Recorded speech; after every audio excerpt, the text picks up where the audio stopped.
Hi friends, നമസ്കാരം. നമ്മുടെ വൈശാഖ് സംവിധാനം ചെയ്ത മമ്മൂട്ടിയുടെ ടർബോ എന്താണ് ബഹിഷ്കരിക്കണം പൊട്ടിക്കണം എന്നൊക്കെ പറഞ്ഞിട്ട് സംഗീതം എന്നൊരു വേദം വയ്ക്കുന്നുണ്ടായിരുന്നു. പക്ഷെ അതൊന്നും നടക്കത്തില്ല. കാരണം എന്താണെന്ന് വെച്ചാൽ ഞാൻ ആദ്യം തന്നെ പറയാം, നമ്മൾ തമിഴ് പടം കുറേ കാണുന്നതാണ്, തെലുങ്ക് കാണുന്നതാണ്, കന്നഡ കാണുന്നതാണ്. അതൊക്കെ നമുക്ക് ഭയങ്കര ഇഷ്ടമാണ്. നമ്മളൊരു ജയിലർ കണ്ടവർക്ക്, അല്ലെങ്കിൽ വിക്രം കണ്ടവർക്ക്, അതുപോലെ കൈതി കണ്ടവർക്ക്, ലിയോ കണ്ടവർക്ക് അതേ ഒരു ഫോർമാറ്റിലുള്ള ഒരു ആക്ഷൻ ത്രില്ലർ കോമഡി അങ്ങനെ ഒരു ജേർണറിൽ പെടുന്ന ഒരു സിനിമയാണ് ടർബോ എന്ന് പറയുന്നത്. ടർബോ ജോസ് എന്ന് പറയുന്ന ടൈറ്റിൽ ക്യാരക്ടറായിട്ട് മമ്മൂട്ടി ഒരുപാട് പേരുണ്ട്, ഒരുപാട് ആളുകൾ അഭിനയിച്ചിട്ടുണ്ട്. സൂപ്പറായിരുന്നു. എനിക്ക് ഭയങ്കര ഇഷ്ടപ്പെട്ടു പടം. സത്യത്തിൽ ആ പടം വളരെ എന്താ പറയുക, തുടക്കത്തിൽ ആദ്യത്തെ ഒരു പടത്തിൻ്റെ ഒരു പടം നല്ലതാണോ അല്ലെങ്കിൽ ആ പടത്തിൻ്റെ ഒരു ഇമ്പാക്റ്റ് അറിയുന്ന ആദ്യത്തെ 10 മിനിറ്റ്, ആ 10 മിനിറ്റ്, ആദ്യത്തെ ഒരു 10 മിനിറ്റ് കിട്ടില്ലേ. ടർബോയുടെ ഇൻട്രോ, ടർബോ എന്ന് പറയുന്ന ടൈറ്റിൽ ഏത് കാണിക്കുന്നത് ഉൾപ്പെടെയുള്ള ആദ്യത്തെ കുറച്ച് വിഷ്വൽസ് ഉണ്ട്, സീൻസ് ഉണ്ട്. അത് സൂപ്പറാണെങ്കിൽ പടം മൊത്തം കിഡിലാണെന്നാണ്. പക്ഷെ അത് അന്യായമായിരുന്നു. അത് തുടക്കം തന്നെ അതിനകത്ത് കയറി വരുന്ന ആർട്ടിസ്റ്റുകളുണ്ട്. അവരുടെ മുഖം കാണുമ്പോൾ തന്നെ നമുക്കൊരു ഭീകരത, ഒരു നിഗൂഢത തോന്നും. വലിയ എന്താ സംഭവിക്കാൻ തോന്നും.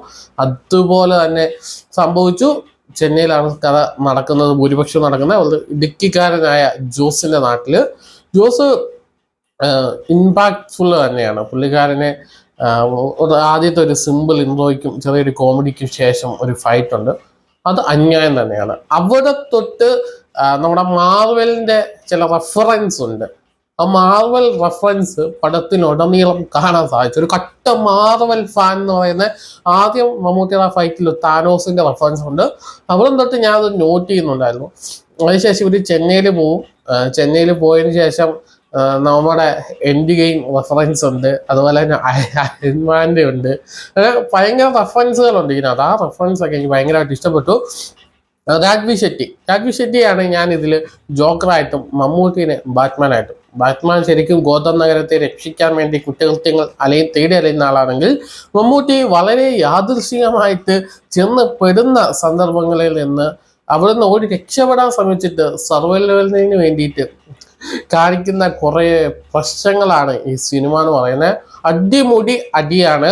തല്ലുമാലയ്ക്കും അജഗജാന്തരത്തിനു ശേഷം ഫൈറ്റ് വളരെ ഇമ്പാക്റ്റ് ആയിട്ട് എനിക്ക് ഫീൽ ചെയ്തൊരു പടം എന്ന് തന്നെ ഞാൻ പറയാം. അതുപോലെ നമ്മൾ തമിഴില് വിക്രവും ഒക്കെ കണ്ടിട്ടുള്ള ഒരാളാണ്, വിക്രവും ജയിലറും. അതേപോലെ ഒരു മലയാളം പടം തന്നെയാണ് ഇത്.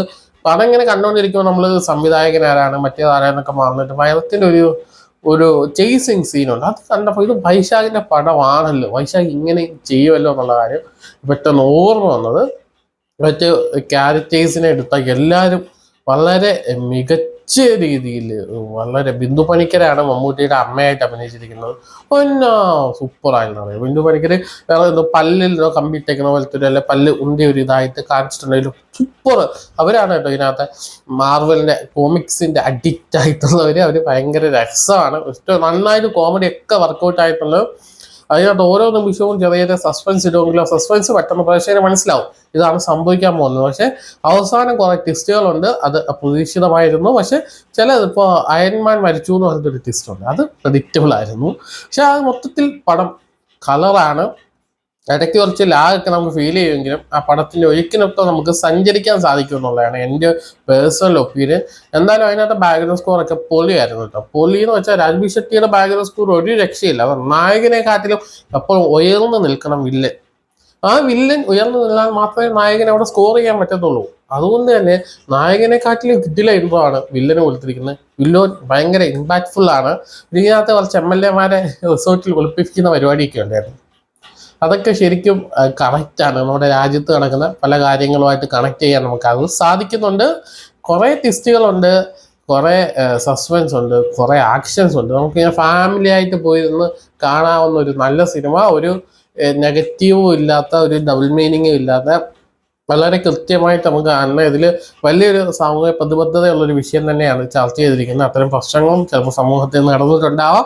അതുകൊണ്ട് തന്നെ മിഥുൻ മാലുവലിൻ്റെ എഴുത്ത്, വൈശാഖിൻ്റെ ഡയറക്ഷൻ, മമ്മൂട്ടി കമ്പനിയുടെ നിർമ്മാണം എല്ലാം വളരെ മികച്ചതായിട്ട് തന്നെ തോന്നിയ എല്ലാ ആർട്ടിസ്റ്റുകളും നിരഞ്ജന അനൂപുണ്ട്, മെയിൻ പ്രധാനപ്പെട്ട ക്യാരക്ടറായിട്ടുള്ളതുണ്ട്. അതുപോലെ തന്നെ സന്ധ്യ ബോസ് ഉണ്ടായിരുന്നു. അവർക്ക് വളരെ ഇമ്പോർട്ടൻ്റ് ആയിട്ടുള്ള ഒരു നല്ല ക്യാരക്ടറായിട്ടായിരുന്നു എനിക്ക് തോന്നിയത്. അതുപോലെ വില്ലന്മാര് എല്ലാവരും പൊള്ളിയായിരുന്നു. കാരണം ഒരുപാട് ആർട്ടിസ്റ്റുകളുണ്ട്. ആർട്ടിസ്റ്റുകൾക്കെല്ലാം ഇമ്പോർട്ടൻ്റ് ആയിട്ടുള്ള കാര്യം തന്നെയാണ് കൊടുത്തിട്ടുള്ളത്. എന്നാലും എന്നെ സംബന്ധിച്ച് വളരെ മികച്ചൊരു സിനിമ കണ്ട ഒരു അനുഭൂതിയാണ്.